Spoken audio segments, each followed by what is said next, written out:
guys. 1, 2, 1, 2, ready, play.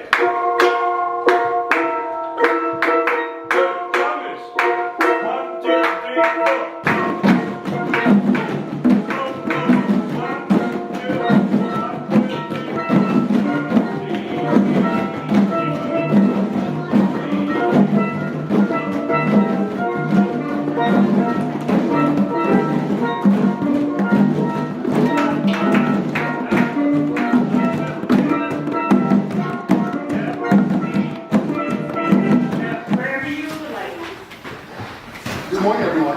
Good morning. My name is Mr. Njoku. I am the principal of MSTA, the School for Mathematics, Science, Technology, through Arts, ISU 18, right here in Chicago, in the Bronx. And maybe one day some of you guys might be coming to my school, middle school. So I'm here today because I know I don't sound like it, but I have my fancy shirt. But I am actually from Nigeria. I was born in Nigeria. And I see you have a map of my beautiful country. And it's funny because there are two things on this map that are very important to me. Where my family is actually from and where I was actually born. So I was actually, first of all, I was actually born in Zaria, right there, on Uche Road. And my name is actually Uche. And so my mom wasn't very creative. She was like, I need a name, Uche Road. I'm gonna name you Uche. So I'm right from Zaria. But my family is actually, my tribe is actually Igbo. And we're from the southern part of Nigeria, and this is where my father is from, and my family is from the city of Owerri in the state of Imo. That's a great question. So, and there's a double faceted response to that. So if you're asking if there was slavery within Nigeria, outside of slavery that happened outside of this country, yes. But it wasn't slavery in the sense of, I want to take you and make you, and own you. So there's this thing that if you haven't learned about now, that you learn about later in history, called indentured servitude. And what it is where, let's say you owe me something, you owe me money or whatever the case is, and you did something wrong to me. To pay me back, you come and work for me for a number of years, you know?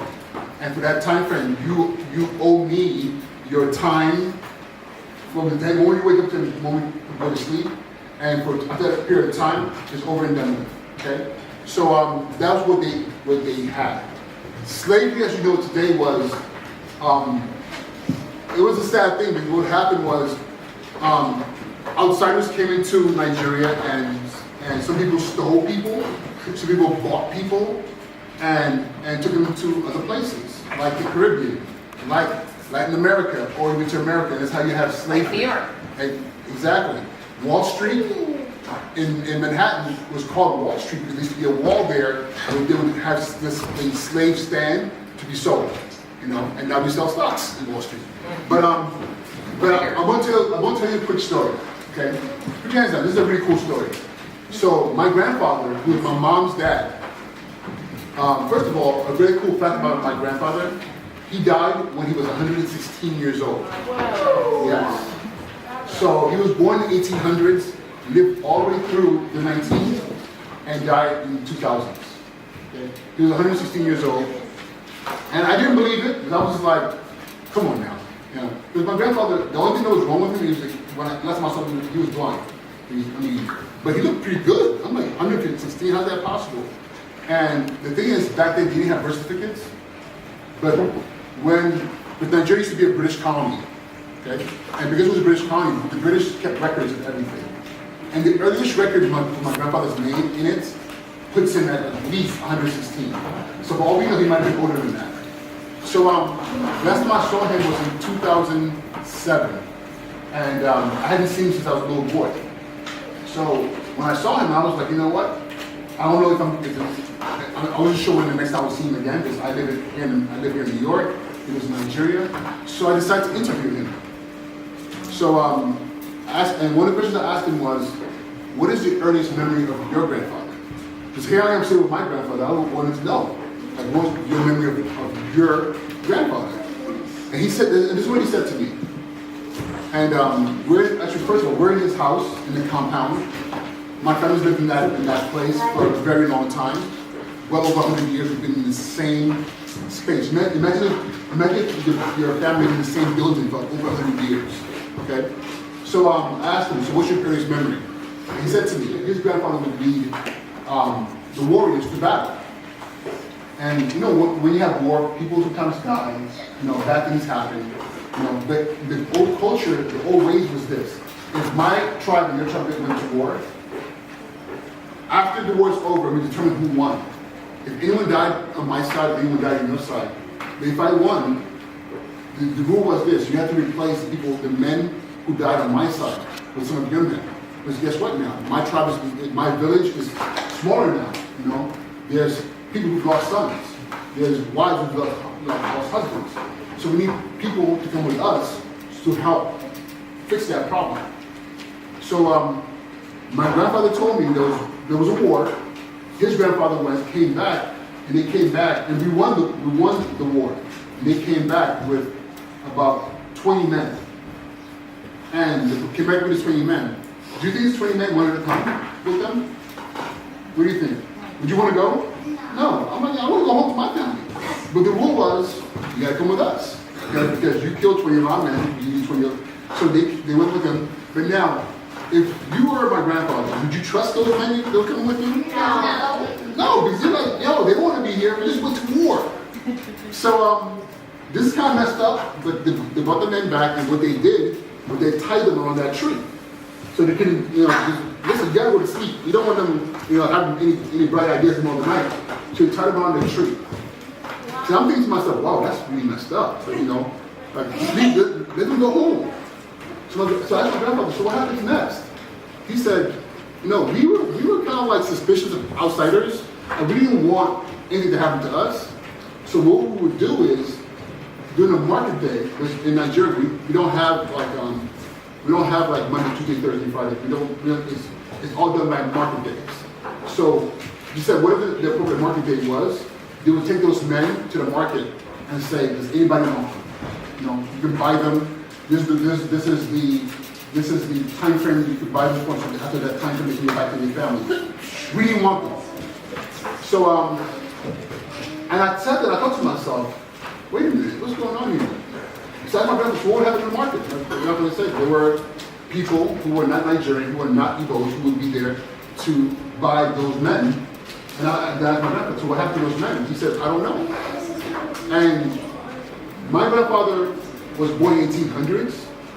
His grandfather was born, if he lived as long as my grandfather, probably in the 1700s, you know, if not early 1800s. So those men are now sold to someone, and there's a very good chance that they found their way on the ship to the Americas. And it made me really sad, but I thought to myself, I don't think my grandfather, my great-great-grandfather thought that was what was happening. If I was thinking I'm just going to get rid of these men, keep my community safe, not knowing that he probably contributed to the transatlantic slave trade, which brought slaves to America. But yeah, so that's my story about slavery. Yes. Yeah, people have pets. So people have normal pets, their cats, their dogs, people have fish tanks. But there's some other really interesting pets people have that, okay. So another Nigeria, there's a particular animal in the wild that you will find in the north here that's really, really dangerous. Some people catch them and make them pets. I don't know why. Has anybody seen the movie Lion King? Yes. What animal was the enemy of the lions? The hyenas. The hyenas. You want to say hyenas? Hyenas. People capture hyenas and keep them as pets. The thing about hyenas is that you cannot tame them. You can't, like literally, hyenas are always hyenas. So people walk around the hyenas. And I've seen hyenas when they're on all fours about that high.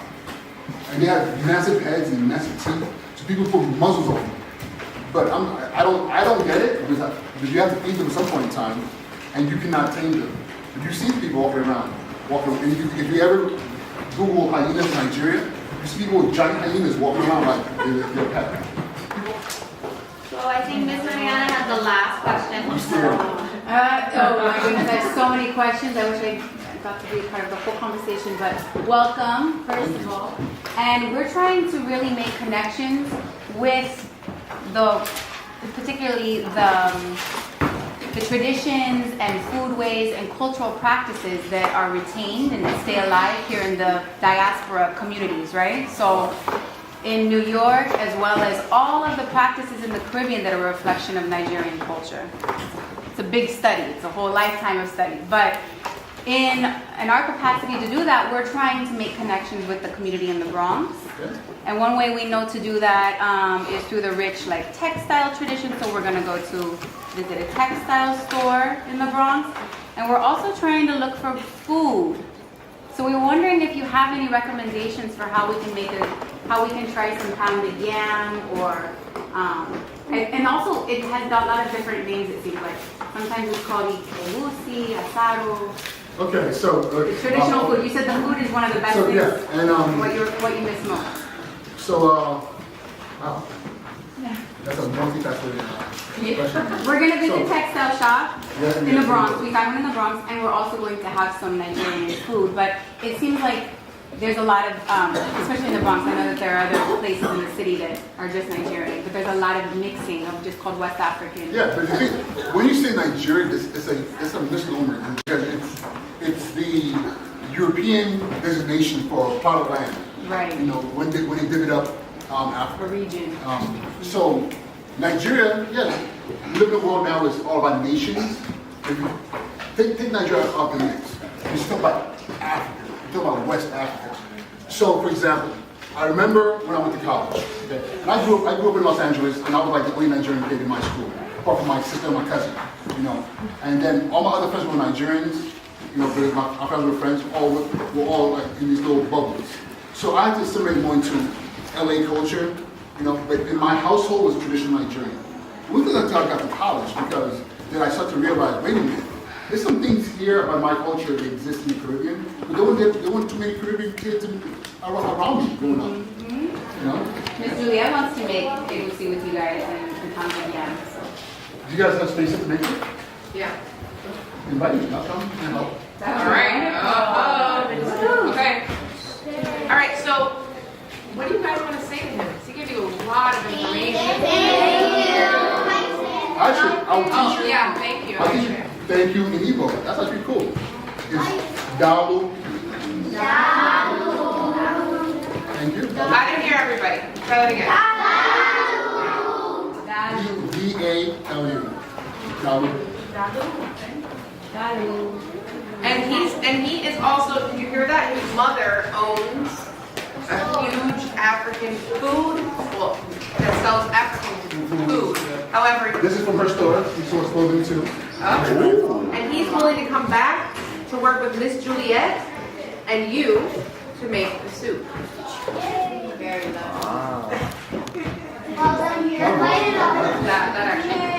That was the first ever university. Thank you. He's invited.